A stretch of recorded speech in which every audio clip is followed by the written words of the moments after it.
तो जनरली आपको तमाम तर स्टैचूट्स, लॉज, लेजिस्लेशंस में 3 तरह की डेफिनेशंस देखने को मिल सकती हैं।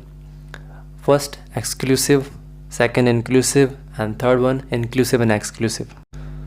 तो जो एक्सक्लूसिव डेफिनेशंस हैं वो हमेशा कुछ इस तरह से स्टार्ट होते हैं कि दिस टर्म मीन्स, यानी एक्सक्लूसिव डेफिनेशंस इस तरह के डेफिनेशंस होते हैं जो आपको इंडिकेट कर रहे होते हैं कि इस टर्म की मीनिंग सिर्फ वही कुछ है जो यहाँ पे बताया गया है। बाहर भले इस सेम वर्ड के लिए हज़ारों डेफिनेशंस हो, उनसे हमारा कोई लेना देना नहीं है। आप उसकी सिर्फ मीनिंग इसी हद तक तस्वर करेंगे जो यहाँ पे एक्सक्लूसिवली बताई गई है। आप अपनी तरफ से कोई चीज़ ऐड नहीं करेंगे, इम्प्लाई नहीं करेंगे।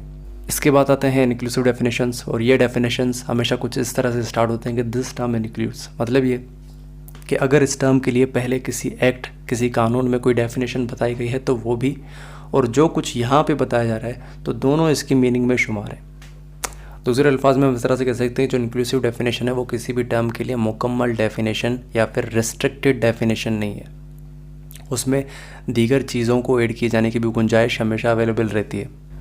Third, inclusive and exclusive definition, ये जो है हमेशा इस तरह से स्टार्ट होता है कि this term means and includes. ये डेफिनेशंस कॉम्प्लेक्स नेचर की डेफिनेशंस मानी जाती हैं। यहाँ पे लेजिस्लेचर ने अपनी पूरी इंटेंशन साफ अल्फाजों में बयान कर दी होती है, तमाम चीज़ें कवर की होती हैं। यहाँ पे आपको अपनी इम्प्लाइड सेंस का इस्तेमाल बिल्कुल भी नहीं करना होता।